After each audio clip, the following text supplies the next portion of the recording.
بسم الله الرحمن الرحيم والضحى والليل إذا سجى ما ودعك ربك وما قلى وللآخرة خير لك من الأولى ولسوف يعطيك ربك فترضى ألم يجدك يتيما فآوى ووجدك ضالا نحمده ونستعينه ونستغفره ونؤمن به ونتوكل عليه ونعوذ بالله من شرور أنفسنا وسيئات أعمالنا من يهده الله فلا مضل له ومن يضلل فلا هادي له وأشهد أن لا إله إلا الله وحده لا شريك له وأشهد أن محمدا عبده ورسوله أرسله بالحق بشيرا ونذيرا اللهم صل على محمد وعلى آل محمد كما صليت على إبراهيم وعلى آل إبراهيم إنك حميد مجيد اللهم بارك على محمد وعلى آل محمد كما باركت على إبراهيم وعلى آل إبراهيم إنك حميد مجيد أما بعد فإن خير الحديث كتاب الله وخير الهدي هدي محمد صلى الله عليه وسلم شر الأمور محدثاتها كل محدثة بدعة كل بدعة ضلالة وكل ضلالة في النار فأعوذ بالله من الشيطان الرجيم يا أيها الذين آمنوا اتقوا الله حق تقاته ولا تموتن إلا وأنتم مسلمون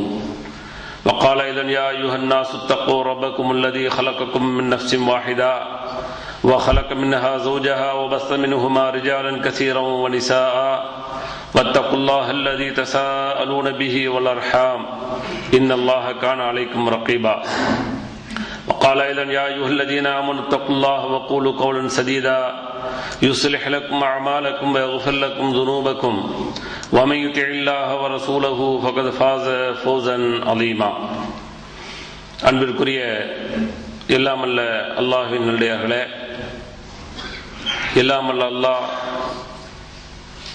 நம்மை அவனால் ஒப்புக்கொள்ளப்பட்ட உயர்வான மார்க்கமாக இருக்கக்கூடிய இஸ்லாமிய மார்க்கத்தில் ஆக்கி, அதிலும் குறிப்பாக ஜும்மாவுடைய கடமையை அல்லாஹ்வும் அல்லாஹ்வுடைய தூதர் முஹம்மது ஸல்லல்லாஹு அலைஹி வஸல்லம் அவர்கள் எந்த அடிப்படையில் நடைமுறைப்படுத்த சொன்னார்களோ அந்த அடிப்படையில் நடைமுறைப்படுத்துவதற்காக வேண்டி நாம் எல்லாம் இங்கே கூடியிருக்கின்றோம். இந்த சந்தர்ப்பங்களிலும் இன்னும் பிற சந்தர்ப்பங்களில் இஸ்லாமிய மார்க்க விளக்கத்தை பெறக்கூடிய நாம் பெறுவதோடு நின்று விடாமல் நிறுத்திவிடாமல் செயல்படுத்தக்கூடிய மக்களாகவும் செயல்படுத்தாத பிற மக்களை செயல்படுத்த தூண்ட வேண்டும் என்ற கோரிக்கையோடு இந்த ஜும்மா உரையை துவங்குகிறேன். இன்றைக்கு வழங்கப்பட்டுள்ள தலைப்பு மா யன்ஃபுல் மையித் பாத மௌத்திஹி. ஒரு மனிதன் மரணமடைந்த பின்னால் அவனுக்கு என்னென்ன காரியங்கள் சென்றடைகிறது, நன்மைகளாக அவன் இந்த உலகை விட்டு பிரிந்து விட்டாலும் அவனுக்கு செல்லக்கூடிய நன்மைகள் என்ன என்பதை பற்றி இன்ஷா அல்லாஹ் பார்க்க இருக்கிறோம். அன்புக்குரிய சகோதர சகோதரிகளே, இந்த நன்மையை பொறுத்தவரை, அதாவது ஒரு மனிதன் மரணித்த பிறகு கிடைக்கக்கூடிய நன்மையை பொறுத்தவரை குர்ஆன் மூலமாக ஹதீஸ் மூலமாக இரண்டு கோணங்களிலே நம்மால் புரிந்து கொள்ள முடிகிறது. ஒரு கோணம் என்னவென்று சொன்னால், ஒன்று மனிதன் இந்த உலகத்தில் வாழ்கின்ற பொழுதே எதையெல்லாம் சம்பாதித்து விட்டு சென்றானோ அது அவனோடு கூட சென்றாலும் கூட சில செயல்களை இந்த உலகத்தில் அல்லாஹ்விற்காக வேண்டி செய்தவனாக விட்டு செல்கின்ற பொழுது அது அவனுடைய சம்பாத்தியமாக இந்த உலகத்தில் எத்தனை ஆண்டு காலங்கள் இருந்து கொண்டிருக்கிறதோ அதுவெல்லாம் அவனுக்கு சேரக்கூடிய ஒரு வாய்ப்பை அல்லாஹ் வழங்குகிறான். அவ்வாறு இந்த உலகத்தில் அவனுக்கு உற்ற சகோதரர்களாக முஸ்லிம் என்ற அடிப்படையில் சகோதர சகோதரிகளாக வாழ்ந்து கொண்டிருக்கக்கூடிய நாம் சில காரியங்களை அவன் இந்த உலகத்தை விட்டு சென்ற பிறகு அவனுக்காக வேண்டி நாம் செய்கின்ற பொழுது அதனுடைய கூலியும் அவனை சென்றடைகிறது என்ற ஒரு சிறப்பை நபிகள் நாயகம் ஸல்லல்லாஹு அலைஹி வஸல்லம் அவர்கள் தருகிறார்கள். எனவே அந்த அடிப்படையில் முதலாவதாக ஒரு மனிதன் இறந்து விடுகிறான் என்று சொன்னார். அப்படி இறந்துவிட்ட பின்னாடி அவனுக்கு நம்மை போன்ற இஸ்லாமிய சகோதர சகோதரிகள் எது போன்ற நன்மைகளை அனுப்பி கொண்டிருக்கிறார்கள், எது போன்ற நன்மைகளை அனுப்புவதற்கான ஒரு வாய்ப்பினை நபிகள் நாயகம் ஸல்லல்லாஹு அலைஹி வஸல்லம் அவர்கள் தந்திருக்கிறார்கள் என்பதை முதலாவதாக நாம் பார்க்க கடமைப்பட்டிருக்கிறோம். எனவே அந்த அடிப்படையில் நபிகள் நாயகம் ஸல்லல்லாஹு அலைஹி வஸல்லம் அவர்கள் சொல்கிறார்கள், இப்போ ஒரு மனிதன் மரணித்து விட்டால் அவனுடைய இந்த உலக பந்தங்கள் எல்லாம் துண்டித்து விட்டாலும் கூட, இந்த உலகத்தை விட்டு அவன் சென்று விட்டாலும் கூட நன்மைகளை பெறக்கூடிய ஒரு வாய்ப்பை இஸ்லாம் ஏற்படுத்தி தந்திருக்கிறது. அந்த அடிப்படையில் தான் நபிகள் நாயகம் ஸல்லல்லாஹு அலைஹி வஸல்லம் அவர்கள் சொல்றாங்க, ஒரு மனிதன் இறந்து விட்டால் முதலாவதாக நம்மை போன்ற சகோதரர்கள் செய்யக்கூடிய நன்மையில் முதலாவது நன்மையாக கிடைக்கக்கூடியது என்னவென்று சொன்னால், நாம் தொழக்கூடிய அந்த தொழுகை இருக்கிறதே, அந்த தொழுகையின் மூலமாக கிடைக்கக்கூடிய நன்மையை நபிகள் நாயகம் ஸல்லல்லாஹு அலைஹி வஸல்லம் அவர்கள் சொல்கிறார்கள். என்ன சொன்னார்கள்? கால ரசூலுல்லாஹி ஸல்லல்லாஹு அலைஹி வஸல்லம், மா மின் ரஜுலின் முஸ்லிமின் யமூத் فيقوم على جنازته 40 رجلا لا يشركون بالله شيئا الا شفعهم الله فيه. முஸ்லிம் என்ற ஹதீஸ் கிரந்தத்தில் பதிவு செய்யப்பட்டிருக்கிறது.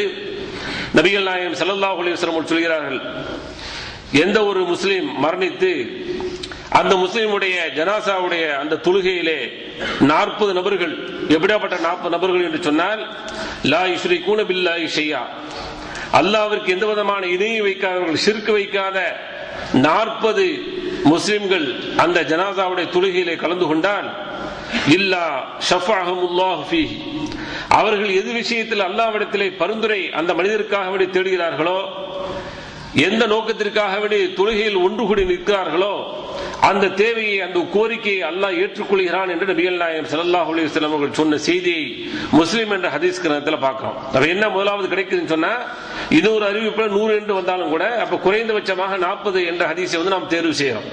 அப்ப 40 நபர்கள் ஷிர்க் என்ற அந்த இணை வைக்காத நபர்களாக இருந்தால் அல்லாஹ் அவர்களுக்கு, அந்த இறந்துவிட்ட அந்த மனிதனுக்கு இவர்கள் செய்யக்கூடிய அந்த பரிந்துரையை ஏற்றுக்கொள்வதாக நபிகள் நாயகம் ஸல்லல்லாஹு அலைஹி வஸல்லம் சொல்கிறார்கள். என்ன பரிந்துரை செய்யறாங்க, என்ன பரிந்துரை செய்ய போறாங்க, செஞ்சுட்டு இருக்காங்க, செய்யணும்.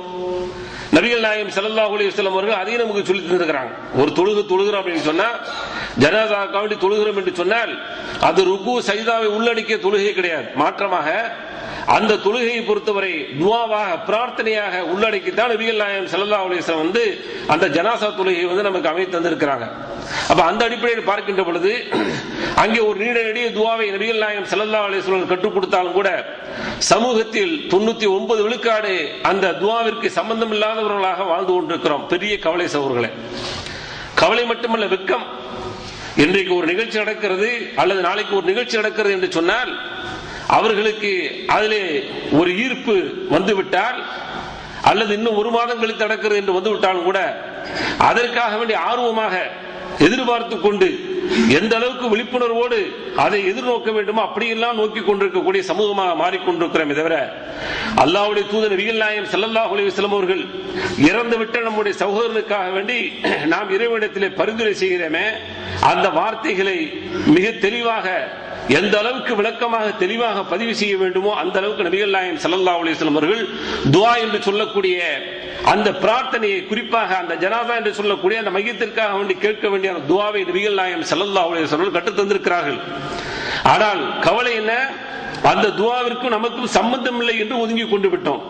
அப்ப நம்முடைய சகோதரன் இறந்திருக்கிறான், அவனுடைய அதன் முதல் கட்டமாக நம்முடைய நன்மையை அனுப்பக்கூடிய ஒரு வாய்ப்பை அந்த தொழுகையின் மூலமாக நபிகள் நாயகம் ஸல்லல்லாஹு அலைஹி வஸல்லம் தர்றாங்களே, அதில் கலந்து கொள்ளக்கூடிய வாய்ப்பை பெற்றிருக்கக்கூடிய பலர்கள் அந்த துஆவை ஓதாமல் மௌனமாக நின்றுவிட்டு நானும் ஜனாசாவில் கலந்து கொண்டேன் என்று சொல்லி தொழுது விட்டு வருவது இருக்கிறதே, இது ஒரு முஸ்லிமுக்கு செய்ய வேண்டிய அந்த உரிமைகளை, கடமைகளை சரியாக செய்யவில்லை. மாற்றமாக நம்மை நாமே ஏமாற்றிக் கொண்டு நாம் அந்த ஜனாசாவில் நின்று வந்து விட்டோம். யோசித்து பாருங்கள் சகோதரர்களே.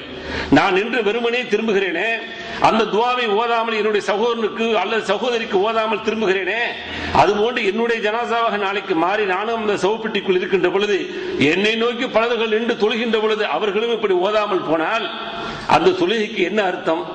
அந்த தொழுகை ஒரு கேலி கூத்தாக விடுமே.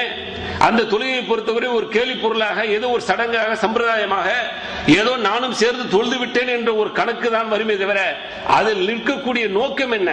அவனுக்கு நாம் செய்ய வேண்டிய அந்த உரிமைகள், கடமைகள், அவனுக்காக நாம் பரிந்துரை செய்யக்கூடிய அந்த வாய்ப்புகளை நபிகள் நாயகம் ஸல்லல்லாஹு அலைஹி வஸல்லம் ஏற்படுத்தினார்களே, அதை இழந்தவர்களாக இன்றைக்கு தொழுது கொண்டிருக்கிறோம். அல்லாஹ் பாதுகாக்க வேண்டும். நபிகள் நாயகம் ஸல்லல்லாஹு அலைஹி வஸல்லம் அவர்கள் மிகப்பெரிய ஒரு துஆவை, அற்புதமான ஒரு துஆவை கற்றுக் கொடுத்தார்கள். அல்லாஹ் மக்ஃபிர் லஹு வர்ஹம்ஹு வஆஃபிஹி வஅஃபு அன்ஹு வஅக்ரிம் நுஸுலஹு என்று சொல்லி நீண்ட நெடிய துஆவை நபிகள் நாயகம் ஸல்லல்லாஹு அலைஹி வஸல்லம் அவர்கள் என்னவெல்லாம் கேட்க வேண்டுமோ அந்த மரணித்த மனிதனுக்காக வேண்டி, அந்த மரணித்து விட்ட அந்த சகோதரனுக்காக வேண்டி, சகோதரிக்காக வேண்டி எதையெல்லாம் நாம் விரும்புவோமோ அத்தனையும் உள்ளடக்கி நபிகள் நாயகம் ஸல்லல்லாஹு அலைஹி வஸல்லம் கேட்க சொன்னார்கள். அப்படி கேட்கின்ற பொழுதுதான் அவுஃப் இப்னு மாலிக் ரலியல்லாஹு அன்ஹு அறிவிக்கக்கூடிய செய்தி, இதுவும் முஸ்லிம் என்ற ஹதீஸ் கருத்துக்களை பதிவு செய்யப்பட்டிருக்கிறது. அவங்க சொல்றாங்க, ஹத்தா தமன்னைது அன் அகூன அன ذلிகல் மய்யித். எந்த அளவுக்கு நினைச்சு பார்க்கறாங்க பாருங்க. சஹாபாக்களுக்கு புரிஞ்சது, சகோதரர்களே, யதார்த்தம் புரிஞ்சது, உண்மை புரிந்தது. போலி வாழ்க்கை அவர்களிடம் இல்லை. இன்றைக்கு நம்மிடம் போலி வாழ்க்கை வந்து விட்டது. போலித்தனமான வாழ்க்கை, போலித்தனமான வேஷங்கள் தான் இன்றைக்கு உலகத்திலே வந்து ஆட்டு படைத்துக் கொண்டிருக்கிறது. தவிர உண்மையான ஒரு வாழ்க்கை, யதார்த்தமான ஒரு வாழ்க்கை, அல்லாஹ்வை பயந்த வாழ்க்கை, ரசூலை பயந்த வாழ்க்கை, மறுமையை சார்ந்த வாழ்க்கையாக இன்றைக்கு உலகத்தில் போய் கொண்டிருக்கிறோமா என்று சொன்னால் அது ஒரு கேள்விக்குறிதான். எத்தனை பேர்கள் தேர்வோமோ அல்லாஹ் தான் அறிவான். அப்ப என்ன நடக்குது பாருங்க. இந்த துஆவை வந்து நபிகள் நாயகம் ஸல்லல்லாஹு அலைஹி வஸல்லம் கற்றுத்தராங்க. கற்றுத்தந்தவன அந்த அவுஃப் இப்னு மாலிக் ரலியல்லாஹு அன்ஹு சொல்றாங்க, ஹத்தா தமன்னைது, எந்த அளவுக்கு நான் ஆதரவு வைத்தேன்னு சொன்னா, நான் இந்த மையத்தாக, இந்த ஜனாசாவாக நான் ஆயிருக்க வேண்டுமே என்று நான் ஆர்வப்பட்டேன். அந்த அளவுக்கு அந்த துஆவை உள்ளடக்கி பொருளடக்கி அந்த மையத்திற்காக வேண்டி, ஜனாசாவிற்காக வேண்டி எதை கேட்க வேண்டுமோ அத்தனையும் உள்ளடக்கி கேட்டார்கள். நேரம் கருதி அதனுடைய பொருளை நாம் இங்கே விளக்கல சகோதரர்களே. அந்த அளவுக்கு நபிகள் நாயகம் ஸல்லல்லாஹு அலைஹி வஸல்லம் அவர்கள் சொல்லி தந்த அந்த பிரார்த்தனையில அந்த அறிவிப்பாளர் சொல்றாரு, நான் அந்த ஜனாசாவாக மாறி இருந்தால் நன்றாக இருக்குமே என்று எண்ணக்கூடிய அளவிற்கு அங்கே நபிகள் நாயகம் ஸல்லல்லாஹு அலைஹி வஸல்லம் அவர்கள் அந்த ஜனாசாவிற்காக வேண்டி, அந்த மையத்திற்காக வேண்டி, மரணித்து விட்டவருக்காக வேண்டி பரிந்துரையை, துஆவை நபிகள் நாயகம் ஸல்லல்லாஹு அலைஹி வஸல்லம் கற்றுக் கொடுத்திருக்கிறார்களே. இதை இன்றைக்கு நாம் செய்து அந்த இறந்து விட்ட மனிதர், அவர் இறந்து விட்டாலும் கூட, உலகத்துடைய அத்தனை காரியங்களும் துண்டிக்கப்பட்டு விட்டாலும் கூட, அவருக்காக வேண்டி நான் அனுப்பக்கூடிய ஒரு வாய்ப்பை நபிகள் நாயகம் ஸல்லல்லாஹு அலைஹி வஸல்லம் தருகிறார்கள். அடுத்து இரண்டாவது என்ன தர்றாங்க, அந்த ஜனாதாவை அடக்கம் பண்றோம், அது தொழுகு முடிக்கிறோம், தொழுது முடிச்சுட்டு அவர்களுக்காக பிரார்த்தனை செஞ்சுட்டு அதற்கடுத்து அடக்கம் செய்கிறோம். அடக்கம் செய்த பின்னாடி நபிகள் நாயகம் ஸல்லல்லாஹு அலைஹி வஸல்லம் சொல்றாங்க, உஸ்மான் இப்னு அஃபான் ரலியல்லாஹு அன்ஹு அறிவிக்கிறார்கள், கான நபி ஸல்லல்லாஹு அலைஹி வஸல்லம், அல்லாஹ்வுடைய தூதர் அவர்கள் எப்படி இருந்தாங்கன்னு சொன்னா, இதா ஃபரக மின் தஃபனில் மய்யித்தி வகஃப அலைஹி ஃபகால இஸ்தக்ஃபிரு லி அஹீக்கும் வஸலுல்லஹு பித்தஸ்பீப் ஃபஇன்னஹு அன் யுஸால். நபிகள் நாயகம் ஸல்லல்லாஹு அலைஹி சொல்றாங்க, இப்போ உன்னுடைய ஜனாசா, உங்களுடைய சகோதரனுடைய ஜனாசா அடக்கப்பட்டு விட்டது, நீங்க என்ன செய்யுங்க, இஸ்தக்ஃபிரு, நீங்கள் பாவ மன்னிப்பு தேடுங்கள்.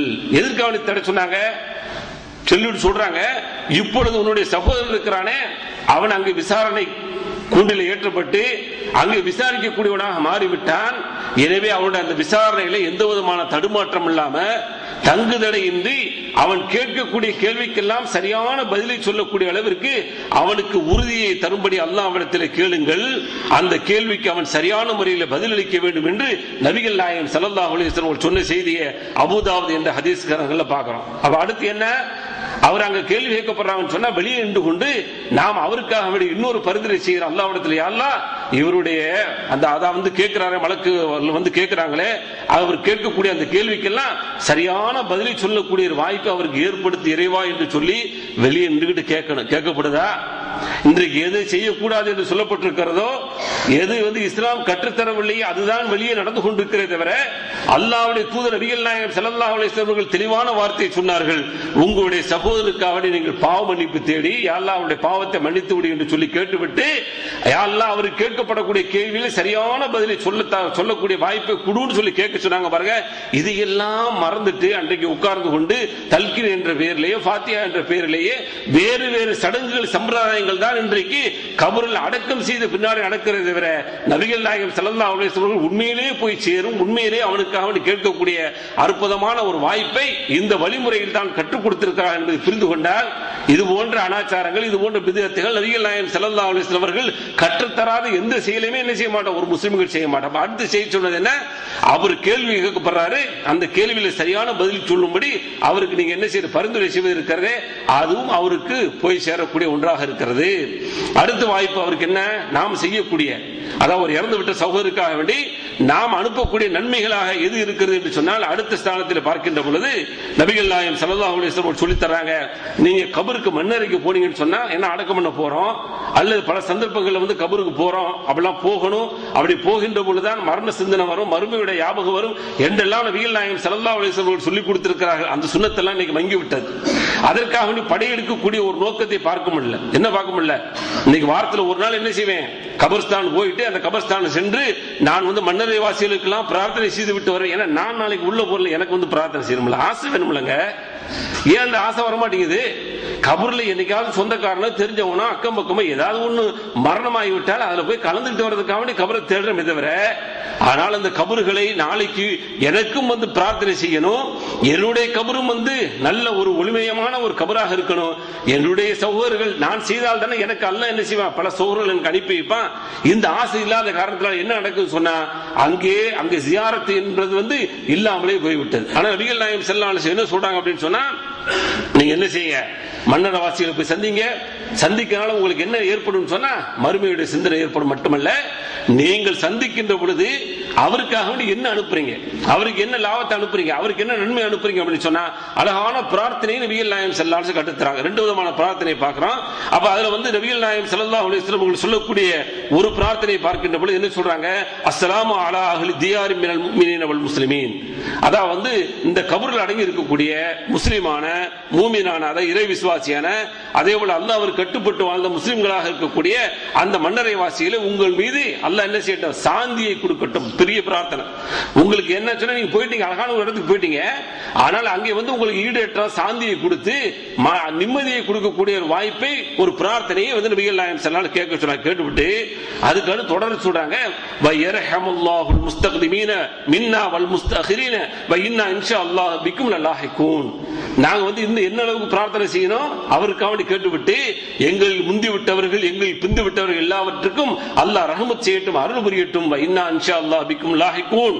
நாங்களும் என்ன செய்ய போறோம், பின்னாடி வந்து சேர போறோம். இவங்கள கூட உள்ள அடக்கிட்டோமா, அடக்கிட்டு இவருக்கு மட்டும் துஆ செய்யறோமா? இல்ல, நாளைக்கு நானும் ஒரு ஜனாசாவாக மாறி, நானும் ஒரு மையத்தாக மாறி, நானும் அந்த குழியில் வைக்கப்பட போகிறேன், எனக்கும் இப்படிப்பட்ட பிரார்த்தனை உண்டு என்பதை உள்ளடக்கித்தான் நபிகள் நாயகம் ஸல்லல்லாஹு அலைஹி வஸல்லம் அவர்கள் அடுத்து அவருக்கு நாம் அனுப்பக்கூடிய நன்மையாக அந்த துஆவை கபரில் சென்று நாம் அவருக்காக வேண்டி செலுத்தக்கூடிய அந்த பிரார்த்தனை கற்றுத்தராங்க.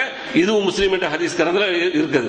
இதுபோல் வஃபீ ரிவாயா இன்னொரு ரிவாயத்துல பார்க்கிறோம், நபிகள் நாயகம் ஸல்லல்லாஹு அலைஹி வஸல்லம் சொல்றாங்க, அஸ்ஸலாமு அலைக்கும் அஹ்ல தியாரி மினல் முஃமினீன வல் முஸ்லிமீன் வ இன்னா இன்ஷா அல்லாஹு லலாஹிகூன் அஸ்ஸலுல்லாஹ் லனா வ லக்குமுல் ஆஃபியா.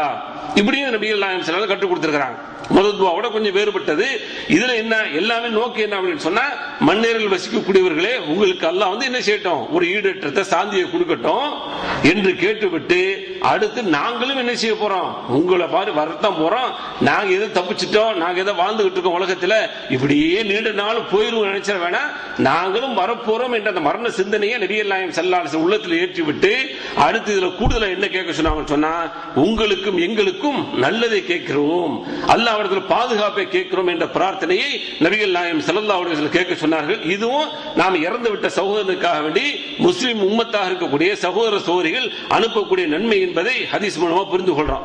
அதற்கு அடுத்து வந்து என்ன பார்க்கிறோம் அப்படின்னு சொன்னா, அல்லாஹ் வந்து அவர்களுக்காக பிரார்த்தனை செய்ய சொல்லலாம். ஒரு இறந்து போயிட்டாருன்னு சொன்னா, இறந்து விட்டவர்களுக்காக என்றைக்காவது நினைத்து பிரார்த்தனை செய்திருந்தால் அல்லாஹ் உங்களுக்கு அருள் புரியட்டும். இன்றைக்கு எத்தனையோ விஷயங்கள் நினைத்து பார்த்து கொண்டிருக்கிறோம். ஆனால் இறந்து விட்டவர்கள் எண்ணி, இவரெல்லாம் இறந்திருக்கிறார், அவரெல்லாம் இறந்திருக்கிறார், இன்னும் உலகத்தில் எத்தனையோ முஸ்லிம்கள் இன்றைக்கும் என்றைக்கும் இறந்து கொண்டே இருக்கிறார்களே, அவர்களுடைய பாவங்களை எல்லாம் மன்னித்து விடுகிறவா என்று சொல்லி எத்தனை பேர் கேட்டுக் கொண்டிருக்கிறோம். துஆ கேட்கறதே ஒரு பெரிய வந்து ஒரு பாரமா நினைத்துக் கொண்டிருக்கிறோம். துஆ வந்து கையேந்தும் போதே பாத்தீங்கன்னா எனக்கு என்னன்னு சொல்லி, அதாவது ஒரு ஆபீசர்ட்ட ஒரு அலுவலகர்கிட்ட போய் அவன்கிட்ட போனா எப்படி போகணும், எப்படி போய் அவன்கிட்ட கேட்கணும் எல்லாம் தெரிஞ்சு வச்சிருக்கிறான். இப்படித்தான் போகணும், இப்படித்தான் பேசணும், இப்படிதான் வந்து அவன் காரியத்தை சாதிக்க எல்லாம் செய்யக்கூடிய மனுஷன். அது முஸ்லிம்கள். இறைவன் இப்படித்தான் விரும்புகிறான், இப்படித்தான் துஆ செய்ய வேண்டும் என்றெல்லாம் ஒழுக்கங்களை கற்றுக் கொடுத்த பின்னாடி அந்த துஆவை கேட்பதற்கு கூட அவன் கஞ்சத்தனமாக இருக்கிறான். இல்லை என்று சொன்னால் அந்த துஆவை கேட்கும் போது பாத்தீங்கன்னு சொன்னா, அவன் என்ன செய்யுது, ஏதோ ஒரு சோம்பேறித்தனமா ஒரு அசால்ட்டா இது மாதிரி கேட்டோம்னு சொன்னா அந்த துஆவுக்கு வந்து அல்லாஹ் அங்கீகாரமே இல்லைன்னு சொல்லி நபிகள் நாயகம் ஸல்லல்லாஹு அலைஹி வஸல்லம் சொல்றாங்க. நீ வந்து பொடுபோக்காக அசால்ட்டாக புரியாம ஏதோ ஏனதான்னு கேட்டுன்னு சொன்னா அதுக்கு அல்லாஹ் வந்து பதிலே தர மாட்டான். ஏன்னா நாளைக்கு மறுமையில யாரெல்லாம் கொடுத்தியன்னு சொல்லி கேட்கும் போது அப்ப அல்லாஹ் என்ன செய்வான், நீதான் கேட்டேன்னு சொன்னா இவன் கேட்கறான். ஏன்னா இவனே தெரியாம இவன் சிந்தனை ஒரு பக்கம், கை ஒரு பக்கம் எழுந்திருக்குது, வாய் ஒரு பக்கம் உளறிட்டு இருக்குன்னு சொன்னா இதுக்கு அல்லாஹ் வந்து பதில் அளிக்க மாட்டான். மாற்றமாக அந்த உள்ளம் வாய் எல்லாம் எது ஒன்றாக இணைந்து கேட்கப்படுகிறதோ அதற்கு தான் அல்லாஹ் அங்கீகாரம். அப்பதான் வந்து அது புரிஞ்சு கேட்கிறன்னு அர்த்தம். அவன் புரிஞ்சு கேட்கக்கூடிய அந்த பிரார்த்தனைக்கு அல்லாஹ் வந்து பதில் தருகிறான். அப்ப நபிகள் நாயகம் அல்லாஹ் வந்து என்ன சொல்றான்னு சொன்னா, இறந்து விட்ட சகோதரர்களுக்காக வேண்டி நாம் பிரார்த்தனை செய்வது இருக்கிறது, அதுவும் அவர்கள் இறந்த பின்னாடி போய் சேர்கிறது என்று அல்லாஹ் சொல்லக்கூடிய செய்தி சூரத்துல் ஹஷ்ர் என்ற அத்தியாயத்தில் 10வது வசனமாக இடம்பெறுகிறது. என்ன சொல்றான்ல, அவங்க கேட்பாங்க. எப்படி கேட்பாங்க? ரப்பனா இக்ஃபிர் லனா வ லி இக்வானினா அல்லதீன சபக்கூனா பில் ஈமான் வலா தஜஅல் ஃபீ குலூபினா கில்லல் லில்லதீன ஆமனூ ரப்பனா இன்னக ரഊஃபுர் ரஹீம். அற்புதமான பிரார்த்தனை. என்ன கற்றுக் கொடுத்தாங்க? என்ன அல்லாஹ் கற்றுக் கொடுக்கறான்? ரப்பனா இக்ஃபிர் லனா, எங்களுடைய பாவத்தை யா அல்லாஹ் முதல்ல மன்னிச்சு. முதல்ல நமக்கு கேட்கணும், அதுல மாற்றுக்கிறதே இல்லை. அல்லாஹ்வும் அல்லாஹ்வுடைய தூதர் எங்கெல்லாம் சொல்லி தர்றாங்களோ முதல்ல நமக்கு கேட்க சொல்றாங்க. அப்ப கேட்டுவிட்டு வ லி இக்வானினா அல்லதீன சபக்கூனா பில் ஈமான், ஈமான்ல யாரெல்லாம் முன்னாடி போயிட்டாங்களோ, முன்னாடி சென்று விட்டார்களோ, மரணித்து விட்டார்களோ, அவர்களுடைய பாவங்களை எல்லாம் மன்னித்து விடு அல்லாஹ் என்று கேட்டுவிட்டு அடுத்து மூன்றாவதாக அல்லாஹ் கேட்க சொல்றது என்னன்னு சொன்னா, வலா தஜால் ஃபீ குலூபினா கில்லல் லில்லதீன ஆமனூ, இறைவா யாரெல்லாம் ஈமான் கொண்டு போயிட்டாங்களோ அவங்கள தப்பான எண்ணம் கொண்டு தவறான ஒரு கருத்துல போயிட்டாங்க அப்படி இப்படின்னு சொல்லிட்டு ஒரு காழ்ப்புணர்வோடு ஒரு பொறாமை குணத்தோடு பேசக்கூடியவர்களாக எங்களை ஆக்கி விடாதே. இதுதாங்க மெயின்.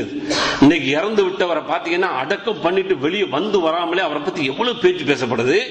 இன்றைக்கு இறந்து போனவர்கள் பலர்களை பற்றி சரித்திரம் எழுதப்படுகிறது, தவறான சரித்திரங்கள் எழுதப்படுகிறது, அல்லது உரையை கொடுக்கப்படுகின்ற பொழுது அங்கே அவரை பற்றி கடுமையாக விமர்சனம் பண்ணப்படுது. இது அல்லாஹ் ஏற்றுக்கொள்ள. அதனால அல்லாஹ் கேட்க சொல்றான், வலா தஜஅல் ஃபீ குலூபினா கில்லல் லில்லதீன ஆமனூ, யார் ஈமான் கொண்டு மரணித்து விட்டார்களோ அவர்களை பற்றி எங்களுடைய உள்ளங்களிலே எந்த விதமான ஒரு கசடையும் அவர்களை பற்றி உண்டான தவறான எண்ணத்தை எங்களுடைய உள்ளத்திலே ஏற்படுத்தி விடாத இறைவா என்று சொல்லி அவர்களுக்கு கேட்டுவிட்டு அவர்களுக்காக வேண்டி பாவ மன்னிப்பை அல்லாஹ் கேட்க சொன்னான். அதனால நபிகள் நாயகம் ஸல்லல்லாஹு அலைஹி வஸல்லம் சொன்ன செய்தியை பாருங்க. இந்த செய்தி இருக்கு பாருங்க. அவர் மௌத்தா போயிட்டாரு, மரணித்துட்டாரு, அவர் நம்ம பக்கத்திலே கிடையாது. அப்ப அப்படியாப்பட்ட மனிதர்களுக்கு செய்யக்கூடிய அந்த பிரார்த்தனை இருக்கு பாருங்க, அது அல்லாஹ் மிக மிக முக்கியத்துவம் கொடுத்து அங்கீகாரம் கொடுக்கிறான். நபிகள் நாயகம் ஸல்லல்லாஹு அலைஹி வஸல்லம் சொன்ன செய்தியை சஃப்வான் என்ற நபித்தோடு அறிவிக்கிறாங்க. அவங்க என்ன செஞ்சாங்கன்னு சொன்னா, ஒரு தடவை ஷாம் என்ற தேசத்துக்கு வர்றாங்க. அபூ தர்தா ரலியல்லாஹு அன்ஹு அவங்களுடைய வீட்டுக்கு வந்துட்டு கேட்கறாங்க, எங்க அபூ தர்தான்னு சொல்லி கடைவீதிக்கு போயிருக்காங்க. அவங்களோட மனைவி இருக்கிறாங்க பாருங்க, உம்மு தர்தாட்ட கேட்கறாங்க, நீங்க இந்த வருஷம் ஹஜ்ஜுக்கு போறீங்களான்னு சொல்லி கேட்கறாங்க. ஆமா ஹஜ்ஜுக்கு போறேன்னு சொன்ன உடனே அப்ப உடனே சொல்றாங்க, என்ன தெரியுமா சொன்னாங்க? ஃபதுல்லாஹ் லனா பிகைரின் ஃபஇன்ன நபிய ஸல்லல்லாஹு அலைஹி வஸல்லம் கான யகூல் தஅவத்துல் மர்இல் முஸ்லிமி லி அஹீஹி பில் லக்ரில் கைபி முஸ்தஜாபத்துன் இன்த ரப்பி இன்த ரஸிஹி முஸ்தஜாபத்துன் இன்த ரஸிஹி மலக்குன் முவக்கல் குல்லமா தஆ லி அஹீஹி பிகைரின் காலல் மலக்கு அல் முவக்கல் பிஹி ஆமீன் வலக பிமிஸ்ல். எந்த அளவுக்கு சொன்னா அவங்க போய் கேட்டுவிட்டு சொல்றாங்க, நீங்க ஹஜ்ஜுக்கு போறீங்களாமே, நீங்க போகும்பொழுது அந்த ஹஜ்ஜுடைய நேரத்தில் எனக்காக வேண்டி உங்களுடைய துவாவில் என்ன செய்யுங்க, துவா கேளுங்க. கேட்டுவிட்டு சொல்றாங்க, நான் ஏன் சொல்றேன் தெரியுமா? நபிகள் நாயகம் ஸல்லல்லாஹு அலைஹி சொல்றாங்க, எந்த ஒரு மனிதன், எந்த ஒரு முஸ்லிமான மனிதன் அவன் மறைவாக இருக்கின்ற பொழுது, அவன் இல்லாத பொழுது அவனுக்காக யார் துவா கேட்கிறார்களோ அது முஸ்தஜாபா ஏற்றுக்கொள்ளப்பட்டதாக இருக்கிறது. எப்படி ஏற்றுக்கொள்றான் தெரியுமா? அவனுடைய தலைப்பகுதி இருக்கிறதே அதிலே ஒரு மலக்கை அல்லாஹ் சாட்டி வைத்து எப்பொழுதெல்லாம் பிரார்த்தனை செய்கிறான் அந்த சகோதரனுக்காக வேண்டி, அப்பொழுதெல்லாம் அந்த மலக்கு சொல்கிறார், ஆமீன் யா அல்லாஹ் ஏற்றுக்கொள், இவருடைய பிரார்த்தனை ஏற்றுக்கொள் என்று அவர் ஒரு பக்கம் சொல்லிவிட்டு இன்னொரு ஆறுதலான செய்தியை சொல்கிறார், வலக பிமிஸ்லி, உனக்கும் இது போன்று உண்டு. நான் கேட்கிறேன் அப்படின்னு சொன்னா சகோதரனுக்காக வேண்டி, இறந்து விட்டவர் இருக்கிறவர் எனக்கு மறைவா இருக்கிறார் எல்லாத்துக்கும் நான் கேட்கிறேன் அப்படின்னு சொன்னா, அப்படி கேட்கின்ற பொழுது அவருக்கு மட்டும் நான் கேட்கலாங்க, இதெல்லாம் கேட்கிறனோ அது வலக பிமிஸ்லி உனக்கு இருக்கு. இப்ப பாருங்க, ஒரு கல்ல ரெண்டு மாங்க. எனக்கே ஆசைப்பட்டமா, இறந்து எத்தனை பேர் போயிட்டாங்க, அல்லது எத்தனை பேர் துவா, இன்னைக்கு துவா கேட்க ஒரு ஃபார்மாலிட்டியா போச்சு. உமராக்கு போறியா, ஹஜ்ஜுக்கு போறியா, ஊருக்கு போறியா, எதுக்கு போறாங்க, போன் பண்றியா, பேச எல்லாம் துவா செய்யுங்க. சரி சரி தலையை ஆட்டிட்டு பேசாம இருக்கிறமே, இது அமானிதம் இல்லையா? அது நாளைக்கு மறுபடியும் நல்லா கேட்க மாட்டானா? ஒருத்தருக்கு சாதாரண சொல்லிக்கிறமே, இப்ப இந்த சொல்றதுக்கு என்னைக்கு பதில் கொடுத்ததுங்கன்னா பிரச்சனை இல்லை. அப்போ குறைஞ்சபட்சம் அவர்களுடைய பெயரை சொல்லி அவர்களுடைய தேவைகளை பூர்த்தி செய்ய சொல்லி கேட்க கடமைப்பட்டிருக்கிறோம். அப்படி நிறைய பேர் சொல்லிட்டாங்க, நிறைய பேரை யாவும் வச்சு கேட்கணும்னு சொன்னா பொதுவாக கேட்கணுமா இல்லையா? துவாவில் யாரெல்லாம் யார் யாரெல்லாம் பிரார்த்தனை செய்து துவா செய்து யாரெல்லாம் சொன்னாங்களோ அவர்களுடைய எல்லாத்துடைய கோரிக்கைகளையும் நல்ல கோரிக்கைகளை ஏற்றுக்கொண்டு அவர்களை ஈமானோட வாழ வைய, அவர்களை என்ன செய்ய, சுகமான ஒரு வாழ்க்கையை கூட அவர்களுடைய தேவைகளை பூர்த்தி செய்ய என்று சொல்லி என்னெல்லாம் கேட்கணுமோ ஒரு பொதுவா ஒரு துவா கேட்க கடமைப்பட்டிருக்கோம்ல. அப்படி கேட்டீங்கன்னா அல்லாஹ் அருள் செஞ்சுட்டான்னு அர்த்தம். கேட்கலான்னு சொன்னா திருந்து இனிமேல் என்ன செய்யும், துவாவுடைய பகுதியில நம்மள்ட்ட யாரெல்லாம் கேட்க சொல்லி இருக்கிறாங்க நெய் வச்சு கேட்க, பொதுவாக அவர்களுக்காக துவா இல்லைன்னு சொன்னா நாளைக்கு மறுமையில பிடிப்பாங்க. சும்மா பேசும்போது கை கொடுத்துட்டு பிரியும் போது போன் பேசிக்கிற போது பல சந்தர்ப்பங்கள்ல துவா செய்யுங்க மட்டும் சொல்லிக்கிட்டோமே, ஆனா அது செஞ்சியான்னு சொல்லி நாளைக்கு கேட்கும்போது மாட்டிக்கிறோம். அல்லாஹ் பாதுகாக்கணும். அப்ப இறந்து விட்டவருக்காக வேண்டி நாம் செய்யக்கூடியது அவருடைய பாவத்திற்கு மன்னிப்பு கேட்கக்கூடிய வாய்ப்பை இஸ்லாம் நமக்கு கொடுக்கிறது. அதன் மூலமாக அவருக்கு நாம் என்ன செய்யற நன்மைகளை அனுப்பக்கூடிய வாய்ப்பை இஸ்லாம் கொடுக்குது. அதே போல அடுத்து நம்ம அவருக்கு என்ன செய்யறோம் சொன்னா, அவர் இந்த உலகத்துல கடன் வச்சுட்டு போயிட்டாருன்னு சொன்னா அந்த கடனை நிறைவேற்றக்கூடிய பொறுப்பு நமக்கு இருக்கிறது. இதை என்ன செய்யுது, அது நிறைவேற்றணும் சொன்னா அவர் சொர்க்கத்துக்குரியவரா மாறிடுவார். ஒரு சகோதரர் இறந்துட்டாருன்னு சொன்னா அப்படி இறந்து விட்டு அந்த சகோதரருக்காக வேண்டி அந்த சகோதரனுடைய விஷயத்துல என்றைக்காவது நபிகள் நாயகம் ஸல்லல்லாஹு அலைஹி வஸல்லம் அவர்கள் செய்தது போல செஞ்சிருக்காங்களா? இன்றைக்கு செஞ்சுட்டு இருக்காங்கன்னு சொன்னா அருள் புரியட்டு. ஏன்னா அது பெரிய சவாலா ஏத்துக்க முடியாது. ஆனா இன்னைக்கு பல ஊர்களையும் பல ஜமாத்துகளையும் பல குடும்பங்களையும் இது போன்ற ஒரு ஒழுங்குகள் அந்த ஜனாசாவின் மூலமாக கடைபிடிக்கிறது இல்லைங்க. அப்ப அந்த ஜனாசாக்கு போய் எப்படி நல்லது சேரும்? அப்ப நபிகள் நாயகம் ஸல்லல்லாஹு அலைஹி வஸல்லம் என்ன அவங்களுடைய குணாதிசயம் இருந்துச்சுன்னு சொன்னா அந்த ஜனாசா வச்ச உடனே தொழுவு வச்சிட மாட்டாங்க. நபி ஸல்லல்லாஹு அலைஹி வஸல்லம் உடனே கேட்பாங்க, இவருக்கு கடன் இருக்கிறதா, இவருக்கு தயன் இருக்கிறதா, கடன் இருக்கிறதா கேட்பாங்க. ஆமா கடன் இருக்குன்னு சொன்ன உடனே தான் அப்ப முதல்ல நபிகள் நாயகம் ஸல்லல்லாஹு அலைஹி வஸல்லம் கடன் நிறைவேற்றி சொன்னாங்க. நிறைவேற்றிய பிறகுதான் நபிகள் நாயகம் ஸல்லல்லாஹு தொழுவு வச்சிருக்காங்க. பிறகு மதீனா வந்த பின்னாடி ஆட்சி அதிகாரங்கள் இன்னும் பவர்கள்லாம் அவர்கள்ட்ட பைத்துல் மால் பொருளாதாரம் வந்த பின்னாடி சொல்லுவாங்க, இவர் கடன் இருக்கான்னு கேட்பாங்க. ஆமான்னு சொன்ன உடனே அந்த கடனுக்கான பொறுப்பை நாயத்துக்குன்னு சொல்லிட்டு நபிகள் நாயகம் ஸல்லல்லாஹு அலைஹி வஸல்லம் அவர்கள் அந்த கடனை அடைத்திருக்கிறார்கள். இது போக இன்னொரு சம்பவத்தை பாருங்க. ஒரு சஹாபி 1 அல்லது 2 தினார் தான், இந்த அளவுக்கு தான் இருக்கு கடனை. அந்த கடனை கேட்கிறாங்க, இவருக்கு பொறுப்பேற்றுக்கிறாங்கன்னு சொல்லி. அப்ப ஒரு சஹாபி நான் ஏத்துக்கிறேன்னு சொன்ன பின்னாடி நபி ஸல்லல்லாஹு அலைஹி வஸல்லம் தொழு வைக்கிறாங்க. தொழு வச்சுட்டு மறுநாள் பார்த்துட்டு கேட்கிறாங்க, நீங்க நேத்து வாக்கு கொடுத்தீங்கல்ல 2 தினார் அவர் கடன் இருக்குன்னு சொல்லி தொழு வச்சுட்டு வாக்கு கொடுத்தீங்களே, அடைச்சிட்டீங்களான்னு கேட்கிறாங்க. கேட்ட அவர் சொல்ற, அல்லாஹ்வுடைய தூதரே நேத்தா முடிஞ்சு இன்னும் அவரை சந்திக்கக்கூடிய வாய்ப்பு உடனே போய் அடைச்சிட்டு வா அப்படிங்கிறாங்க. பெரிய அளவில் 1, 2 தண்ணிக்கு 1 தினார் 2 தினார் பெரிய சர்வசாதாரண வாங்குறோம், கொடுக்கறதே இல்லை, மறந்துடுறோம். அதை எழுதி கொடுத்த பெரிய கௌரவ குறைச்சல் நினைக்கிறான். அல்ல சொல்றான், சின்னது பெருசு எல்லாத்தையும் எழுதுப்பா அப்படிங்கிற, எல்லாமே ரிட்டர்ன்ல கொண்டு வா. நீ கொண்டு வர்றத கடனுடைய அந்த வழிமுறை, அந்த ரூல்ஸே அதுதான். அல்ல ஒரு பெரிய நீண்ட ஒரு பட்டியல் சொல்லியிருக்கா. அது சம்பந்தமா ஜும்மால பேசியிருக்கிறோம். அப்ப கடன் என்பது இருக்கு பாருங்க, அது மன்னிக்க முடியாத ஒரு குற்றமா இருக்கனாலதான் அல்லாஹ்வுடைய தூதர் நபிகள் நாயகம் ஸல்லல்லாஹு அலைஹி வஸல்லம் நம்ம மீது பொறுப்பு சாட்டுறாங்க. உன்னுடைய சகோதரன் இறந்து விட்டான்னு சொன்னா ஒருவேளை கடன் வச்சுட்டு போயிருந்தா அந்த கடனை நீங்கள் நிறைவேற்றி விடுங்க. குடும்பத்தார்கள் கேட்கணும், கடன் இருக்கான்னு சொல்லி கேட்கணும். குடும்பத்தார்கள் கடனை நிறைவேற்ற முடியல ஜமாத்தார்கள் கேட்கணும். கேட்டு அந்த கடனை அளிக்கக்கூடிய பொறுப்பு இருக்கிறது. இன்றைக்கு எந்த ஜமாத்துகளையுமே அது செய்யறதில்லை. இறந்து தான் முடிஞ்சு போச்சு அவனுடைய கடை, நீ அவ்வளவுதான் முடிஞ்சு போச்சு. யாரெல்லாம் கடன் கொடுத்தானோ அவனுடைய வாழ்க்கையெல்லாம் அதோட முடிஞ்சு போச்சு. அந்த கடன் கொடுத்தவன் தலையில துண்டு போட்டு அவன் மாட்டில் போட்டும் நாம என்ன செய்வோம், எதிர்பார்த்துக்கிட்டு இருந்ததான். இவ்வளவு தூரம் இவனுக்கு கடன் கொடுத்துட்டே இருக்கிறாங்களே சொல்லிக்கிட்டே இருந்தான். ஏமாளித்தனமா கொடுத்தான், இவன் மண்டையை போட்டான், முடிஞ்சு போச்சு, எல்லாரும் துண்டை போட்டு போறான்னு சந்தோஷப்படுறான். முஸ்லிமா இது? நீ முஸ்லிமான்னு கேட்கறது, பேசுறது முஸ்லிமா? நீ என்ன செய்ய, உடனே கடனை அடைக்க வேண்டும் இல்லையா? அப்ப நபிகள் நாயகம் ஸல்லல்லாஹு அலைஹி வஸல்லம் என்ன சொல்றாங்க அப்படின்னு சொன்னா, அபூ ஹுரைரா என்ன நபித்துவர் அறிவிக்கிறாங்க, கால ரசூலுல்லாஹி ஸல்லல்லாஹு அலைஹி வஸல்லம், அல்லாஹ்வுடைய தூதர் சொன்னாங்க, நஃப்ஸுல் முஃமினி முஅல்லகத்துன் பிதைனிஹி ஹத்தா யுக்லானுஹு. புகாரில வரக்கூடிய செய்தி. ஒரு மூமினுடைய அந்த உள்ளம் இருக்கிறதே கடனோடு சம்பந்தப்பட்டதாக அப்படியே தொங்கிக் கொண்டே இருக்கிறது. அவனை கொண்டு அடக்கம் பண்ணிட்டோம், அதுக்கு பின்னாடி மலக்குகள் வர்றாங்க, கேள்வி கேட்கிறாங்க. இதெல்லாம் நடந்தாலும் கூட, இதெல்லாம் தொடர்ந்து கொண்டிருந்தாலும் கூட அவனுடைய அந்த உலக தொடர்பில் இந்த கடன் இருக்கிறது அது அப்படியே தொங்கிக் கொண்டே இருக்கிறது. எது வரைக்கும்? ஹத்தா யுக்லானுஹு, அதை தீர்க்கின்ற வரை, அதை அடைக்கின்ற வரை அப்படியே நின்றுட்டு இருக்குன்னு சொன்னா, நம்முடைய சகோதரர் எத்தனையோ பேர் இறந்துட்டானே, 1 தினார் 6 தினார் காதல எவ்வளவு கடனை வச்சுட்டு இறந்துருப்பானே. அப்படி இறந்த சகோதரன் இன்ன வரைக்கும் சொர்க்கம் போவதற்கு தடையா நின்று இருக்கிறே. என்னைக்காவது கவலை வந்துச்சா? என்னைக்கா அழுது இருக்கமா? இப்படிலாம் இறந்துருக்கிறானே, அவன் சகோதரனுக்கு அடைக்காம போயிருக்கிறானே, அடைச்சமா என்னன்னு தெரியலையே. இதுக்கு முன்னாடி தான் போயிடுச்சு, இனிமேலாவது யாராவது ஒருத்தர் இறந்துட்டாருன்னு சொன்னா அவருக்கு இப்படி எல்லாம் கேட்டுத்தான் நாம் அவருக்கு உண்டான சடங்குகளை செஞ்சு அவருக்கு நன்மைகளை அனுப்பணும் என்று சொல்லி நாம் ஒரு முடிவு எடுத்து இன்ஷா அல்லாஹ் இனிமேல் வரக்கூடிய காலங்களில் உங்களுடைய சொந்தங்கள் இறந்து விட்டால் கடன் இருக்கான்னு கேட்டு விசாரிச்சு அடைங்க. உங்களுடைய ஜமாத்துகள் இறந்து விட்டால் அதே போல அடைங்க. இன்னும் யாரெல்லாம் தெரிந்தவர்களாக இருக்கின்றார்களோ அவர்களுக்கெல்லாம் நீங்கள் ஜனாசா தொழில் கலந்து கொள்கின்ற பொழுது குறைந்தபட்ச அவர்கள் கடன் இருக்கிறதா என்று விசாரிச்சு அடைச்சிட்டோம் சொன்னா அதன் மூலமாக அவர்களுக்கு நன்மையாக மாறி சுருக்கம் போவதற்கான வாய்ப்பை நபிகள் நாயகம் ஸல்லல்லாஹு அலைஹி வஸல்லம் தர்றாங்க.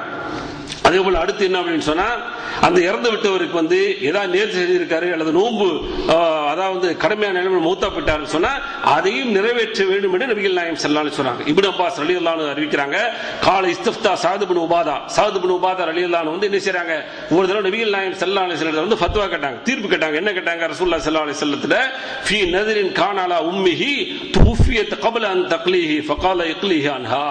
என்னுடைய உம்மா இருக்காங்க, என்னுடைய தாய் இருக்கிறாங்களே, அவங்க நேர்ச்சி செஞ்சிருந்தாங்க. என்ன நேர்ச்சி செஞ்சாங்கன்னு சொன்னா, ஒரு உனக்காக வேண்டி நேர்ச்சி செய்திருந்தார்கள் இறைவா, ஆனா அதை நிறைவேற்ற முடியாம போயிட்டாங்க. எனவே அல்லாஹ்வுடைய தூதரே இப்ப வந்து என்ன செய்யற அந்த அல்லாஹ்விற்காக அவர்கள் செய்த அந்த நேர்ச்சையை நான் நிறைவேற்ற வேண்டுமா என்று கேட்ட உடனே நபிகள் நாயகம் ஸல்லல்லாஹு அலைஹி சொல்றாங்க, அதை உடனே நிறைவேற்று என்று சொல்லக்கூடிய செய்தி புகாரி முஸ்லிம் என்ற ஹதீஸ்கள்ல பார்க்கிறோம். அதே போல இன்னொரு அறிவிப்புல பார்க்கிறோம், மன் மாத்தவ அலைஹி ஸியாமுன் சாம அன்ஹு வலியுஹு. இதுவும் புகாரி முஸ்லிம் வரக்கூடிய செய்தி.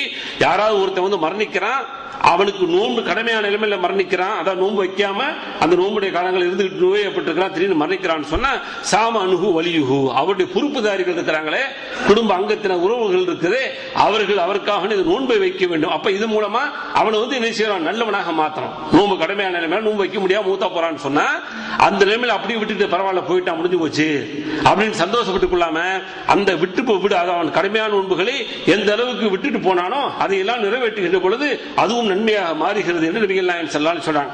அதே போல சதக்கா தர்மம் இருக்கிறது, அது சம்பந்தமான நபிகள் நாயகம் ஸல்லல்லாஹு அலைஹி கேட்கிறாங்க. ஆனா சதக்கா பொறுத்த வரைக்கும் அந்த எண்ணங்கள் அவருக்கும் இருக்காது. இவர் உயிரோடு இருக்கும் போதே என்ன செய்ய மாட்டான், கொடுத்து நீ தர்மம் பண்ணுன்னு சொல்ல மாட்டான். இப்ப குழந்தைகள்லாம் இருக்குல்லங்க, அப்பாட்ட வசதி இல்லைன்னு வச்சுங்க, காசு கொடுத்து நீங்க என்ன செய்யுங்க, தாராளமா இன்னைக்கு ஒரு 5 பேத்துக்கு சாப்பாடு வாங்கி கொடுங்க, அல்லது 5 பேத்துக்கு இந்த 100 ரூபா கொடுத்து நல்ல சந்தோஷமா இருக்கவங்க ஏழைகளை இப்படிலாம் சொல்லி உயிரோடு இருக்கும்போது என்ன செய்ய மாட்டேன், தர மாட்டான். இறந்த பின்னாடி வந்து சட்டம் கேட்பான், என்னுடைய வாப்பா என்னை இறந்துட்டாங்க, என்னுடைய உமா இறந்துட்டாங்க, இப்ப உங்களுக்கு வந்து நான் தர்மம் பண்ணட்டுமா. எப்ப தர்மம் பண்ணணும், தர்மம் பண்ணணும் கூடும். ஆனா எப்ப நபிகள் நாயகம் ஸல்லல்லாஹு அலைஹி வஸல்லம் அதுக்கு வந்து ஒரு வழியை கொடுக்கறாங்க. ஒருத்தன் இறந்துட்டான் அப்படின்னு சொன்னா அவனுக்கு நாம் செய்யக்கூடிய தர்மங்கள் போய் சேருகிறது, எப்ப சேருது அப்படிங்கிற செய்தியை சொல்லும்போது ஆயிஷா ரலியல்லாஹு தஆலா அறிவிக்கிறாங்க, அன்ன ரஜுலன் கால ரசூலுல்லாஹி ஸல்லல்லாஹு அலைஹி வஸல்லம், அல்லாஹ்வுடைய தூதர்ட்ட வந்து ஒரு மனிதர் கேட்கிறாரு, இன்ன உம்மி இஃப்துலிதத் நஃப்ஸஹா, என்னுடைய அம்மா இருக்கிறாங்களே அவங்க மௌத்தா போயிட்டாங்க, வலம் தூசி வதுன்னுஹா லவ் தகல்லம தஸத்தகத் ஃபஹல்லஹா அஜ்ருன் இன் தஸத்தக்து அன்ஹா வலி அஜ்ருன் கால நஅம் ஃபதஸத்தக அன்ஹா. அப்ப நபிகள் நாயகம் ஸல்லல்லாஹு அலைஹி கேக்குறாங்க, அல்லாஹ்வுடைய தூதரே, என்னுடைய உம்மா பேசி இருந்தால், வார்த்தையில பேசி இருந்தா சொல்லி இருப்பாங்க, இப்படி இப்படிலாம் தர்மம் சொல்லி இருப்பாங்க. அப்ப பாருங்க, அந்த தர்ம சிந்தனையோடு இருக்கக்கூடிய அந்த குடும்பம். அதனாலதான் வந்து புள்ள கேட்கிறாரு, என்னுடைய தாய் பேசி இருந்தால் வாய்ப்பு இருக்கிறது, இப்படி இப்படிலாம் தர்மம் செய்யணும் சொல்லியிருப்பாங்க, ஆனா பேசல அல்லாஹ்வுடைய தூதரே, அந்த நிலைமை இறந்துட்டாங்க, ஆனால் நான் விருப்பப்படுகிறேன் என்னுடைய தாய்க்காக தர்மம் செய்ய வேண்டும் என்று சொன்ன பொழுது அல்லாஹ்வுடைய தூதர் சொல்றாங்க, தர்மம் செய்ய. உடனே கேட்கிற, எனக்கும் கூலி இருக்கா, உனக்கும் கூலி இருக்கிறது, நீ செய்கின்ற நபிகள் நாயகம் ஸல்லல்லாஹு அலைஹி வஸல்லம் சொன்ன செய்தியை புகாரி முஸ்லிம்ல பார்க்கிறோம். அதுபோல ஹஜ் கடமையான நிலைமையில் மௌத்தா இருந்தா, ஹஜ் சரி உம்ரா சரி, அதெல்லாம் ஆசையா இருக்கு, கடமையா இருக்கு, காசு வசதி இருக்கு, இருந்தும் அவரால் என்ன போக முடியாத சூழல் இருந்தால் அதையும் நிறைவேற்றுவதற்கு நபிகள் நாயகம் ஸல்லல்லாஹு அலைஹி வஸல்லம் அனுமதி தராங்க. அதுவும் நபிகள் நாயகம் ஸல்லல்லாஹு அலைஹி கேட்கப்படுது, என்னுடைய தாய் இருக்கிறாரே ஹஜ் செய்யாமல் மௌத்தா போயிட்டாங்க, இப்ப நாங்க அவர்களுக்காக ஹஜ் செய்வான்னு கேட்கின்ற பொழுது நபிகள் நாயகம் ஸல்லல்லாஹு அலைஹி சொல்றாங்க, அவங்களுக்காக நீங்க ஹஜ் செய்யுங்கள் என்று நபிகள் நாயகம் ஸல்லல்லாஹு அலைஹி சொல்றாங்க. அப்ப இதெல்லாம் என்ன செய்யறாங்க, ஒரு இறந்துட்டாருன்னு சொன்னா நம்மை போன்றவர்கள் சகோதர சகோதரி என்ன செய்யறோம், அவருக்காக அனுப்புறோம். அடுத்து என்ன அப்படின்னு சொன்னா, ரெண்டாவது என்ன அப்படின்னு சொன்னா, ஒரு மனிதன் இறக்கிறான்னு சொன்னா அவன் தேடி விட்டு சென்றதற்கு பாருங்க, அவன் மௌத்தா போயிட்டா கூட பின்னாடி தொடர்ந்து போகுது. அதை நபிகள் நாயகம் ஸல்லல்லாஹு அலைஹி சொல்றாங்க. அதுல ஒரு செய்தி என்ன அப்படின்னு சொன்னா, இதா மாத்தல் இன்சான் இன்கத்தா அன்ஹு அமலுஹு இல்லா மின் ஸலாஸ், ஒரு மனுஷன் இறந்துட்டான்னு சொன்னா 3 விஷயத்தை தவிர எல்லாம் இந்த உலகத்துக்கு துண்டிச்சு போயிடுது. ஒன்னு என்ன, இல்லா மின் சதகத்தின் ஜாரியா, ஒன்னு அவன் செய்த நிலையான தர்மம், இரண்டாவது அவன் இல்முன் யுன்தஃபு பிஹி, அவனுக்கு விட்டு சென்ற பயனுள்ள கல்வி இருக்கிறது அது, மூன்றாவது அவ் வலதுன் சாலிஹின் எது உலகு, நல்ல குழந்தை அவனுக்காக வேண்டி பிரார்த்தனை செய்யக்கூடிய பிரார்த்தனை. இது மூணே நபிகள் நாயகம் ஸல்லல்லாஹு அலைஹி வஸல்லம். இது வந்து மூணும் வந்து இவன் மூத்தா போயிட்டா கூட அவனுக்கு பின்னாடி என்ன செய்யுது, கிரெடிட்டா அது வந்து போய்கொண்டே இருக்கிறது. அடுத்து வந்து இன்னொரு தொடர்ல வந்து பார்க்கும்போது நபிகள் நாயகம் ஸல்லல்லாஹு அலைஹி வஸல்லம் வந்து இன்னும் சில விஷயங்களை சேர்த்து சொல்றாங்க. என்ன சொல்றாங்க, இன்ன மிம்மா யல்ஹகுல் முஃமின மின் அமலிஹி வ ஹஸனாத்திஹி பஅத மௌத்திஹி, ஒரு மனிதன் மூத்தா போயிட்டான்னு சொன்னா அவனுக்கு சேரக்கூடிய நல்லறங்கள் அவனுடைய அமல்களில் வந்து எதெல்லாம் இருக்கிறது என்று சொன்னால், இல்முன் அல்லமஹு வ நஷரஹு, ஒருத்தன் கல்வியை படிச்சு தானும் படிச்சுக்கிட்டு அது பிறகு கற்றுக் கொடுத்தான் பாருங்க, அது போய் சேருது. இன்னைக்கு எத்தனை பேர் படிச்ச கல்வியை எத்தனை பேருக்கு ஷேர் பண்ணிக்கிட்டேன்னு யோசிச்சு பாருங்க. எந்த அளவுக்கு சுயநலமா வாழ்ந்துட்டு இருக்கிற, நாளைக்கு மறுமையில போன உடனே உனக்கு இதெல்லாம் கொடுத்தேன், இந்த ஆற்றெல்லாம் கொடுத்தேன், இதெல்லாம் நீ ஏன் வந்து கற்றுக் கொடுக்கலன்னு கேட்கும் போது என்ன பதில் சொல்லுவோம், சொல்லிட்டீங்கன்னா அல்ஹம்துலில்லாஹ் தப்பிச்சுக்கிறோம், மாட்டுக்கிறது இல்லை. இன்னைக்கு எனக்கு குர்ஆன் ஓத தெரியும் சொன்னா நான் யாருக்காவது ஒருத்தர் குர்ஆன் ஓதி தரணும்ல. குர்ஆன் ஓதி தர்றதுக்கு முல்லாக்கள் 7 வருஷம் ஓதுறவங்க 5 வருஷம் ஓதுறவங்க அஜித்துமார்கள் தான் ஓதி தரணுங்கிற அளவுக்கு இருக்கிறோம்னு சொன்னா அது என்ன அர்த்தங்க, என்ன நினைச்சுக்கிட்டு இருக்குன்னு தெரியல. இஸ்லாத்தை வந்து இந்த குர்ஆனை கற்றுக் கொடுப்பது கூட ரொம்ப என்ன செய்யற கேவலமாக நினைத்துக் கொண்டு இதெல்லாம் ஒரு ப்ரொஃபஷனலா ஒரு தொழிலை நினைச்சுக்கொண்டு இவங்க தான் செய்யணும் ஒதுங்கி இருக்கிறோம் சொன்னா நாளைக்கு எல்லாத்தையும் கேள்வி கேட்பானே. நபிகள் நாயகம் ஸல்லல்லாஹு அலைஹி சொன்னாங்கல்ல, கைருக்கும் மன் தஅல்லமல் குர்ஆன வல்லம, உங்களை சிறந்தவர் யாருப்பா, குர்ஆனை படிச்சுட்டு அப்படியே நீ ஓதி ஓதி செத்து போறவன் இல்ல. ஹைருக்கும் மன் தஅல்லமல் குர்ஆன வ அல்லமாண்டாங்க. குர்ஆனை தானும் கற்றுட்டு பிறருக்கு கற்றுக் கொடுப்பவன் உங்களை சிறந்தவன் அப்படின்னாங்க. அப்ப நம்மள சிறந்தவனா மாறணுமா இல்லையா? அப்ப குர்ஆனை என்றைக்கு கற்றுக் கொடுத்தது ஒரு அலிஃப் பா தான் கூட கற்றுக் கொடுக்கிறதுக்கு டைம் இல்ல. ஒரு வெள்ளிக்கிழமை சனிக்கிழமையில மதரசாக்களை வைத்துக் கொண்டு ஒரே ஒரு உஸ்தாதுகள் இருந்து கொண்டு பல்வேறு கஷ்டங்களுக்கு நாம் நடத்தி கொண்டிருக்கிறோமே. யாராவது உங்களுக்கு நாங்கள் அலிஃப் பாவை சொல்லி தருகிறோம் சைட்ல உட்கார்ந்து கொண்டு எத்தனை பேர் இறங்கி வந்திருக்கிறோம்? நேரம் இல்ல. வெள்ளி சனி லீவ் உள்ளவங்க எத்தனை பேர் இங்க உட்கார்ந்து இருக்கிறாங்க? அரை மணி நேரம் நான் பாத்துக்கிறேன், நீங்க தான் 1-2 போங்க, 2 மணி நேரம் 2.5 மணி நேரம் கிளாஸ் எடுத்து இருக்கிறோம் அப்படின்னு சொன்னா அதற்கு உதவி செய்யக்கூடிய உதவியாளர் கூட இல்லை என்று சொன்னால் சமூகம் எங்கே போய் கொண்டிருக்கிறது பாருங்க. நேர்ந்து விட்டாச்சு போயா, உனக்கு நேர்ந்து விட்டாச்சு போ. யாருக்கு நேர்ந்து விட்டு இருக்கு? எல்லாம் அல்லாஹ்விற்காக செய்து விட்டு சிலர்கள் வேணாலும் அது என்ன செய்யறாங்க, ஊதியத்துக்கு செய்யறாங்க. சிலர்களை பார்க்கின்ற பொழுது அல்லாஹ்விற்காக செய்யக்கூடிய அந்த செயலாக இருக்கின்ற பொழுது கூட அங்கே உதவி செய்வதற்கு இன்றைக்கு ஆள் இல்லாத சமூகமாக இருந்து கொண்டிருக்கிறோம். இன்றைக்கு மற்ற இதில் பாருங்க, குறிப்பா கிறிஸ்துவதில் பாருங்க, அவங்க இறங்கி அப்படி கீழே செஞ்சுக்கிட்டு இருக்கிறான். இவன் வருவதற்கு தயாராக இல்லை, பிள்ளையை அனுப்புவதற்கு கூட தயாராக இல்லை பலர்கள். ஏன்னா வெள்ளிக்கிழமை சனிக்கிழமை கொஞ்சம் நல்லா தூங்கட்டும் அப்படின்னு சொல்லி உருப்படுமா அது? அப்ப என்ன செய்யறாங்க நபி ஸல்லல்லாஹு அலைஹி வஸல்லம், நீ படிக்கிறது மட்டும் இல்லப்பா பிறருக்கும் என்ன செய்யணும், கொடுக்கணும். அப்படி போனன்னு சொன்னா இப்ப நான் படிச்சு கொடுத்துட்டு போயிட்டுன்னு வச்சுக்கோங்க, ஒரு பையனுக்கு படிச்சு கொடுத்துட்டேன், அவன் அந்த குர்ஆனை ஓதிட்டு இருக்கான், ஓத ஒரு நன்மை வரும்லங்க. 10 எழுத்துல இது ஆசைப்பட வேணாம், கண்டுக்கு எதிராக தெரிஞ்சது. நீங்க மேக்ஸ் கற்றுக் கொடுங்க, கம்ப்யூட்டர் கற்றுக் கொடுங்க, எது வேணாலும் கற்றுக் கொடுங்க, நான் வேணான்னு சொல்லல. இது ஏன் அழுத்தினா இது அசல அடிப்படை. இது போய் நீங்க எந்த கல்வி வேணா கற்றுக் கொடுங்க, நான் வேணான்னு சொல்ல. ஒரு சைக்கிளை ஓட்டி பழக்கி விடுங்க, ஒரு டிரைவரா இருக்கான்னு சொன்னா ஒரு வண்டியை ஓட்டி பழக்கி விடுங்க, 4 வீல் இருக்கா அது கூட ஓட்டி பழங்க, வேணான்னு சொல்லல. அப்ப அடிப்படையாக எது இருக்கிறது அதையாவது குறைஞ்சபட்சம் செய்யணும். அதற்கு ஏன் நம்ம தயாரா இல்ல? அப்ப எத்தனை தடவை பயான் கேட்கிறோம், எத்தனை தடவை செய்திகளை கேட்கிறோம். அப்ப இந்த செய்திகள் எல்லாம் நம்மளுக்கு என்ன மாற்றத்தை கொண்டு வரும்? இதில் தானே இன்பம் இருக்கிறது, இதில் தானே இன்பம் இருக்குது. நோயாளிகளை போய் எத்தனை பேர் சந்திச்சிருக்கிறோம்? அன்னை தெரசா பொறுத்த வரைக்கும் அடிப்படை இல்ல, ஃபண்டமெண்டல் இல்ல, நரகத்துக்குரியவர்கள் மாற்று கருத்தில் அடித்து சொல்ல முடியும், மேடையில் சொல்றதுனால தப்பு கிடையாது. ஆனா எப்படியாப்பட்ட சோசியல் ஒர்க்கு, ஒரு தொழுநோயாளி பக்கத்தில் போய் தைரியமா உட்கார முடிச்சு, இன்னைக்கு உட்கார யோசிக்கிறான், ஒட்டிக்கிறங்கிறான், பக்கத்தில் போக மாட்டான். நோய் விசாரிப்புங்கிறது மையத்தை அப்படி செத்து போச்சு. குவைத்தில் எத்தனை பேர் நோய் விசாரிச்சுட்டு இருக்க? இன்னைக்கு 500 பேர் வந்திருக்க, அடக்கத்தோடு கேட்கிறேன், எத்தனை பேர் நோய் விசாரிக்கக்கூடிய அந்த ஒரு பொறுப்பை எடுத்து செய்வதற்கு தயாரான ஒத்துழைப்பு வரல. ஒரு ஆள் தனியா நிக்க, 2 ஆள் நிக்க, முடிஞ்சு போய் செய்ய முடியல, விட்டாச்சு. கையில் எடுக்க வேண்டிய ஒரு செய்தி இல்லையா? பேர் விசாரிக்க நாளைக்கு மறுமையில் வருவான், எத்தனை பேர் ஆஸ்பத்திரியில் கிடப்பான், கிடைக்கிறவன் நாளைக்கு கை நீட்டுவான்ல, இத்தனை பேர் இருந்தா மேடை போட்டு பேசினான், ஜும்மாக்கு வருவான், எந்த கூட்டம் போட்டாலும் ஓடுவான் பயான் கேட்க. ஒரு புது ஆள் வந்துட்டார், அவர் வர்றாரு இவர் வரான்னு 3 நாளா 10 நாளா விசாரிக்கிறான், எங்க வர்றாரு எங்க பேசுறாரு. ரைட்டு, இதுதான் உன்னை சொர்க்கத்தை கூட்டி போதா? இதுக்கு நீ போகல, அதுக்கு நீ போகலன்னு வச்சுக்க, கேள்வி கிடையாது. ஆனா நாளைக்கு அதான்ல ஒருத்தன் கிடக்கிறான்னு வச்சுக்க, உனக்கு எத்தனை மீட்டர், 5 கிலோமீட்டர் கூட இருக்காது, அதான்ல இருந்து ஒருத்தன் கை நீட்ட போறான் நாளைக்கு. யாரெல்லாம் அப்படி கடந்து நோய்வாய கடந்து இந்த அகமதி ஏரியால கடந்த ஒருத்தனும் பார்க்கலாம்னு சொன்னா என்ன பதில் சொல்ல போறோம்? என்ன பதில் இருக்கு சொல்ல யோசிச்சீங்களா? இது ஒரு முஸ்லீம் செய்ய வேண்டிய கடமை என்று சொன்னார்கள், ஒரு முஸ்லீம் செய்ய வேண்டிய உரிமை என்று சொன்னார். உயிரோடு உள்ள போதே செய்யல, இறந்து விட்ட பின்னாடி செய்ய தயாரில்லை என்று சொன்னால் கையில் எடுங்க, எந்த ஜமாத்தோட சேர்ந்து செய்யுங்க. நம்ம இந்த ஜமாத்தில் சேருங்கன்னு சொல்லவே இல்லை, யார் செஞ்சாலும் அவங்க கூட சேர்ந்து தாராளமாக செய்யுங்க சோர்களே. நம்மளை இயக்கங்களும் சமூக அந்த இயக்கங்களும் அமைப்புகளும் நம்மளை பிரிக்க வேண்டாம், நம்மளை வழிகெடுக்க வேண்டாம். எந்த விஷயம் நல்லதாக இருக்குது அதோடு சேர்ந்து கைகோர்த்து நீங்க செய்யுங்க. அது நம்ம எந்த விதமான தடையும் கிடையாது. நீங்க தப்பா நினைச்சக்கூடாது, ஒன்றாதான் வரணும் மாட்டேன்னு சொல்லி நீங்க அவரோட சேர்ந்து செஞ்சீங்கன்னா செய்யுங்க. பிளட் கிலோவா கொடுக்குறாங்க, தயவு செய்து கோவப்பட்டுக்கிறாங்க. பிளட் குவைத்தில் தேவையில்லை, நிறைய வேஸ்டா கொண்டு கொட்டிக்கிட்டு இருக்கிறாங்க. தயவு செய்து கேட்கிறேன், கையில் எடுங்க, மருத்துவமனை சென்றடையுங்கள், ஆஸ்பத்திரி தாவா எடுங்க, யார் எடுக்க முடியுமோ எடுங்க, எடுத்து செய்யுங்க. நம் சகோதரனை போல எத்தனை சகோதரனை கிடக்கிறான், ஆதரவற்று கிடக்கிறான், அனாதையாக கிடக்கிறான், பார்க்காத முடியாத அளவு கிடக்கிறான். அங்க போய் செய்கின்ற பொழுதுதான் அங்கே ஆர்வம் ஏற்படும் சகோதரர்களே. அதனாலதான் இதெல்லாம் எனக்கு வரணும், கிரெடிட்டா வரணும். நாளைக்கு அவனை போய் கொண்டு அப்படி பார்க்கும் பொழுது யாராவது ஒருத்தன் முஸ்லீம் அல்லாதவன் இருக்கிறான், ஈர்க்கப்பட்டு இஸ்லாத்துக்கு வந்துட்டான்னு வச்சுக்கோங்க, இது சேருமா இல்லையா? எவ்வளவு தூரம் சேரப்போகுது? அவன் இந்த உலகத்தில் எவ்வளவு செய்யறானோ அவ்வளவு தூரத்துக்கு நாம மௌத்தா போயிட்டா கூட பின்னாடி வரப்போகுதே, இதுல ஆசை வரணுமா இல்லையா? அதான் நபிகள் நாயகம் ஸல்லல்லாஹு அலைஹி வஸல்லம் சொன்னாங்க, நீ மௌத்தா போறன்னு சொன்னா உனக்கு பின்னாடி அது வாழையடி வாழையாக தொடர்ந்து வரக்கூடிய அமலாக நீ இந்த உலகத்தில் விட்டு விட்டு போக வேண்டும் என்று நபிகள் நாயகம் ஸல்லல்லாஹு அலைஹி வஸல்லம் எதிர்பார்த்தாங்க. சில செய்திகளை சொல்றாங்க, இல்முன் அல்லமஹு வனஷரஹு, நீ கல்வியை படிச்சுட்டு அப்படியே மூத்தா போயிடாத, போய் பிறருக்கு எத்தி போய் கற்றுக் கொடு, ஆஸ்பத்திரியில் போய் சொல்லு, தெருவுல சொல்லு, கடைவீதியில சொல்லு, போன்ல பேசும்போது சொல்லு, எங்கெல்லாம் வாய்ப்பு இருக்கிறத சொல்லு, இப்படி சொல்லவில்லை என்று சொன்னால் உனக்கு மறுமையில அது பலன் உள்ளதா அமையாது, ஒன்னோட போட்டு புலியோட போட்டு பதச்சிட வேண்டியதான், முடிஞ்சு போச்சு. அப்ப அடுத்து என்ன சொல்றாங்க, அவ்வளதன் சாலிகன் தரக்கவும், நல்ல குழந்தைய விட்டுட்டு போனோம்னு சொன்னா அது செய்யக்கூடிய பிரார்த்தனை. அவ் முஸ்ஹபன் வர்றதஹு, இதுல ரெடியா இருக்கிறாங்க. யார் யார் இருக்கிறோமோ ஒரு குரானை 10 குரானை வாங்கி வைக்கிறது ஒரு பெரிய மேட்டர் இல்ல. 20 தினார் 10 தினார் கொடுத்தா குரான் கிடைச்சிருது.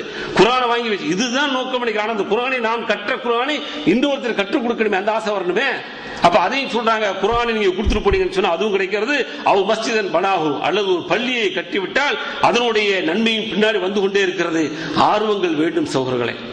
இன்னைக்கு குவைத்தில் வந்திருக்கக்கூடிய சகோதரர்கள் ஒவ்வொருத்தரும் பள்ளி கட்டக்கூடிய அளவிற்கு உண்டான வாய்ப்புகளும் சந்தர்ப்பங்களும் உள்ளவர்கள். எத்தனை பேர்கள் பேங்க் டெபாசிட் போட்டு இன்றைக்கு லட்சக்கணக்கில் குவிந்து கிடக்கிறதே. அந்த பள்ளி கட்டி கொடுக்கக்கூடிய ஒரு குவைத்தில் யாராவது உண்டா, ஸ்பான்சர் உண்டா என்று கேட்கிறோமே. நீங்களும் நானும் கட்டி கொடுப்பதற்கு ஏன் மனம் வரல? அந்த பள்ளிவாசை கட்டி கொடுத்தேன்னு சொன்னா வாழையடி வாழையா எனக்கு வந்துகிட்டு இருக்கு. 5000 ரூபாய்க்கு 5 லட்சம் ரூபாய்க்கு இன்றைக்கு வந்து சில பல்வேறு கிராமங்கள் கிடக்கிறது, குக்கிராமங்கள், அது குறிப்பா இஸ்லாத்துக்கு வந்த கிராமங்கள் வந்து பள்ளி இல்லாமல் கிடக்கிறது. 10 லட்சத்துல கட்டி கொடுக்க முடியும். பெரிய கோடி அளவில் நீங்க போக வேண்டியது இல்ல. 5 லட்சங்கள் 10 லட்சங்கள் இன்றைக்கு சர்வசாதாரணம் இருப்பவர்கள் நமக்கு எத்தனை பேர் தெரியும்? எத்தனை பேர் அந்த ஆசைப்பட்டோம்? எத்தனை பேர் அப்படி பள்ளி கட்டி கொடுத்துருக்க முயற்சி பண்ணோம்? நாளைக்கு மறுமையில வந்து அதுதான் நம்ம நன்மையா வரப்போகுது. அதை நபிகள் நாயகம் சொல்றாங்க, நீ ஒரு மஸ்ஜிதை கட்டி கொடுத்துட்டு போன்னு சொன்னா மன் பனாலில்லாஹி மஸ்ஜிதன் பனல்லாஹு பைத்தன் ஃபில் ஜன்னah. எந்த அளவுக்கு சொல்றாங்க? அது பின்னாடி வர்றது மட்டும் இல்ல, இங்க அல்லாஹ்வுக்கு ஒரு அல்லாஹ்வுடைய வீடுன்னு சொல்றான். அல்லாஹ்வுக்கு வீடுங்க இது. உங்களுக்கு எங்களுக்கு யார் வீடு இல்ல, அல்லாஹ்வுக்கு வீடு. அல்லாஹ்வுக்காக யார் வீடை கட்டி விட்டு செல்கிறாரோ மறுமையில் அல்லாஹ்விற்காக வேண்டி சொர்க்கத்தில் ஒரு வீடை கட்டிக்கிறான். வேணுமா வேணாமா?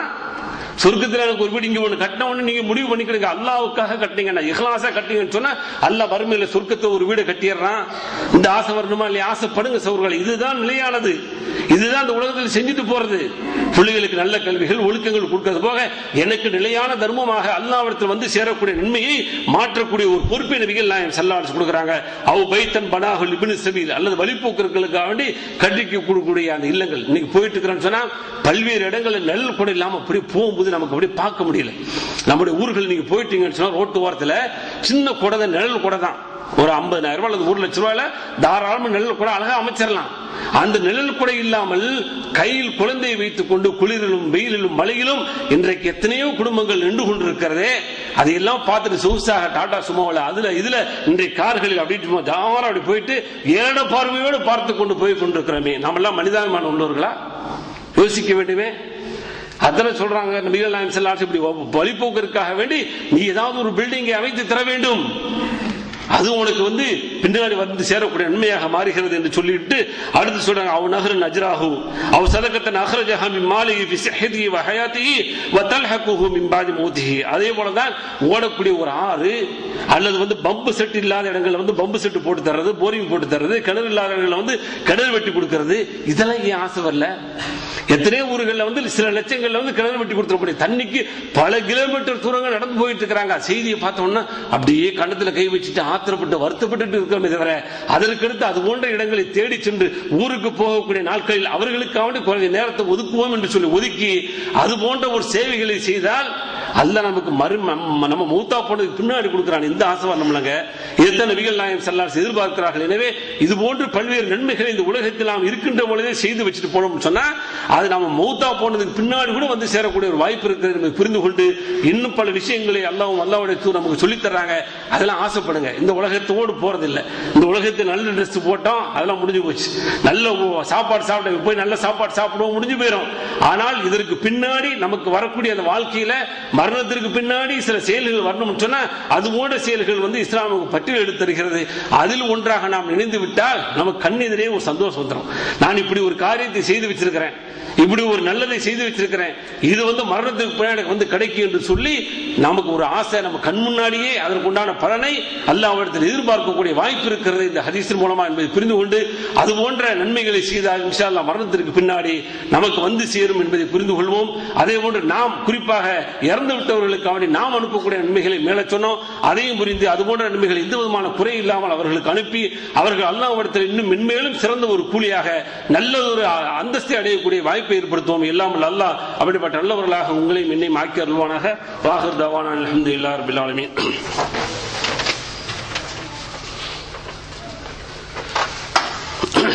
பிஸ்மில்லாஹிர் ரஹ்மானிர் ரஹீம். அன்புக்குரிய சகோதர சகோதரிகளே, முதல் உரையில் சொன்னது போல நபிகள் நாயகம் ஸல்லல்லாஹு அலைஹி வஸல்லம் அவர்கள் இந்த உலகத்தில் நாம் வாழ்கின்ற பொழுது எப்படியெல்லாம் வாழ வேண்டும், அதே போல நாம் மரணத்தை பின்னாடி நமக்கு வந்து சேரக்கூடிய நன்மைகள் என்ன என்பதை பற்றியெல்லாம் சொல்லி தந்திருக்கிறார்கள். எனவே இந்த உலகத்தை வாழ்கின்ற பொழுது அல்லாஹ்வும் அல்லாஹ்வுடைய தூதர் அவர்கள் எப்படி நம்மை வாழ சொன்னார்களோ அந்த இலக்கணத்தின் அடிப்படையில் மட்டுமே வாழ வேண்டும். மாற்றமாக இந்த உலக மக்களுக்காக வேண்டி எல்லாரும் ஒன்று சேர்ந்துட்டு எவ்வளவு பெரிய எதிர்ப்புகளை காட்டினாலும் சரி, அது அல்லாஹ்வுக்கும் ரசூலுக்கும் பிடிக்கல அப்படின்னு சொன்னால் அதை நம்ம எந்த காரியத்தை கொண்டு செய்யக்கூடாது. அந்த அடிப்படையில் தான் பல்வேறு காரியங்களை நாம் விரும்பியோ விரும்பாமலோ அறிந்தோ அறியாமலோ அல்லது ஒரு நிர்பந்தம் என்ற ஒரு பெயர் நமக்கே சூட்டி கொண்டு இன்றைக்கு செய்து கொண்டிருக்கிறோம். அந்த அடிப்படையில் தான் ஞாயிற்றுக்கிழமை 1ஆம் தேதி 1/1/2012 என்று பிறக்கிறது. அதுக்கு அட்வான்ஸா பார்த்தீங்கன்னு சொன்னா எல்லாம் ஹேப்பி நியூ இயர் சொல்லப்பட்டு கொண்டிருக்கிறது. அல்லாஹ் பாதுகாக்க வேண்டும். இது கூடவே கூடாது. இது என்ன செய்யுது, பித்அத் வழிகேடு. நபிகள் நாயகம் ஸல்லல்லாஹு அலைஹி வஸல்லம் தெளிவா சொல்லிட்டாங்க. என்ன செய்ய ஹேப்பி நியூ இயர் சொல்வதற்கு கொஞ்சம் கூட நமக்கு என்ன இல்லை, அதுல எந்த விதமான மாற்றுக்கிறதுக்கு இடமே கிடையாது. அது கூடவே கூடாது என்பதை புரிந்து கொள்ளணும். இது எல்லா நசாராக்கள், கிறிஸ்துவர்கள், யூதர்களுடைய கலாச்சாரம் என்பதை புரிந்து கொள்ளணும். மன் தஷப்பஹ பிகௌமின் ஃபஹுவ மின்ஹு, யார் பிற மத கலாச்சாரத்தை அதாவது ஒப்பாகிறாரோ அவர் அவரை சார்ந்தவர் அப்படின்ட்டார்.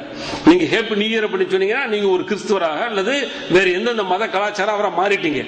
வேற வழி இல்லைங்க, பாலிசிங்க அப்படி கூட ஒன்னா இருக்கு சீட்லண்டா இந்த சீட்டு நல்லாம நம்பிக்கை இன்னொரு சீட்டு இதை விட சிறந்தது தருவான். இது சஹாபாக்கள் இருந்துச்சு, உங்கள்கிட்ட என்கிட்ட வரமாட்டேங்குது. அது ஏன் வரமாட்டேங்குது? தெரிந்த பிறகு வரமாட்டேங்குது. தெரியாதவர்கள் செய்து கொண்டிருக்கிறார்கள், அது வேற. ஆனா தெரிந்தவர்கள்ட்ட இது வந்து கொண்டிருக்கிற. எனவே கவனமாக இருங்கள். எந்த வகையில ஹேப்பி சொல்றதுக்கோ எந்த வகையில ஹேப்பி நியூ இயர் கொண்டாடுவதற்கு இஸ்லாத்தில் அனுமதியில் எந்த ஒன்றுமே இல்லைன்னு சொல்லிட்டோம். முஹர்ரமுக்கும் இல்லை, அதே மாதிரி இந்த 2012 நியூ இயருக்கும் இல்லை என்பது புரிந்து கொள்ளணும். நமக்கு ரெண்டே ஈத் தான். ஒன்னு ஃபித்ர், இன்னொரு ஈத் அல்ஹா என்று சொல்லக்கூடிய அந்த ஈத் தான். ரெண்டே ஈத் தான். பாக்கி எந்த ஈதும் எந்த சந்தோஷமும் ஒட்டுமொத்தமாக சமூகமாக கொண்டாடுவதற்கு இஸ்லாம் எந்த வகையிலும் அனுமதிக்கவே இல்லை என்பதை புரிந்து கொண்டு அல்லாஹ்வுடைய தூதருக்கும் அல்லாஹ்விற்கும் மிக வெறுப்பான ஒரு விஷயம் புரிந்து கொள்ள வேண்டும். எனவே அதுல கவனமா இருங்க. எந்த வகையிலும் என்ன செய்யாதீங்க, அது போன்ற ஒரு கலாச்சாரத்தை பின்பற்றி எந்த வகையிலும், குறிப்பாக அந்த குழந்தைகளுடைய உள்ளத்தில் அது போன்ற ஒரு கலாச்சாரம் குறிப்பாக அவங்க கல்வி ஸ்தாபனங்கள் அது போன்ற ஒரு கலாச்சாரத்தை ஊற்றப்படுகிறது. அதில் நம்ம என்ன செய்யணும், கவனமா இருந்து குழந்தைகளுக்கு அதெல்லாம் இல்லை, அதுக்கு நமக்கு சம்பந்தம் இல்லை, அதுக்கு இஸ்லாத்துக்கு சம்பந்தம் இல்லை, அது என்றைக்கும் போல வரக்கூடிய ஒரு நாள் தான், அவ்வளவுதான். ஒரு வருடம் முடிந்து விட்டது, அடுத்த வருடம் பிறக்கிறது. இதுதானே தவிர இதுக்கு ஒரு சிறப்பும் இல்லை என்பதை நம்ம தெளிவாக புரிந்து கொள்ளணும், புரிந்து கொள்ள வைக்கணும். சிலர்கள் மூடத்தனமாக நம்பி இருக்கிறது போல அன்னைக்கு என்ன நடந்தாலும் அந்த வருஷம் என்ன நடக்குதோ அது வருஷம் முழுவதும் நடக்குமா. நான் அதை பல தடவை கேட்கறது. அன்னைக்கு ஒருத்தர் தெரியாம புள்ள பெத்துட்டான்னு இல்ல, தெரிஞ்சே புள்ள பெத்துட்டா அப்ப 360 நாள் புள்ள பெத்துட்டே இருப்பாளா? ஒருத்தர் இறந்து போயிட்டான்னு வச்சுக்கிடுங்க, 360 நாள் இறந்துட்டு இருப்ப. என்ன கான்செப்ட் வழங்கல? முட்டாள்கள், முட்டாள்தனமான வாதங்கள், முட்டாள்தனமான வாதத்தை வைத்து இன்றைக்கு அன்னைக்கு ரொம்ப கேர்ஃபுல்லா இருக்கும், சந்தோஷமா இருக்கணும். அன்னைக்கு சந்தோஷம் கெட்டு போச்சா வருஷம் முழுவதும் கெட்டு போயிருங்கிற கான்செப்ட் இருக்கே, மடத்தனத்திலும் மடத்தனம். அதுக்கு உதாரணத்துக்கு 2 கேட்டேன். இது மாதிரி எத்தனை விஷயங்கள் வேணாலும் கேட்டுக்கொண்டே போலாம். அல்லாஹ் பாதுகாக்கணும். இது போன்ற பித்அத்துகளில் இருந்து, அனாச்சாரங்கள் இருந்து, அல்லாஹ்வுக்கும் அல்லாஹ்வுடைய தூதருக்கும் பிடிக்காத காரியங்கள் இருந்து விலகி அல்லாஹ்வும் அல்லாஹ்வுடைய தூதர்கள் எந்த அடிப்படையில் வாழ சொன்னார்களோ அந்த அடிப்படையில் வாழ்வதற்கு முயற்சிப்போம். எல்லாம் அல்லாஹ் அப்படிப்பட்ட நல்லவர்களாக உங்களை என்னை ஆக்கி அல்வானாக. வாஹித் தவானா அல்ஹம்துலில்லாஹி ரப்பில் ஆலமீன். அஸ்ஸலாமு அலைக்கும் வரஹ்மத்துல்லாஹி வபரகாத்துஹு.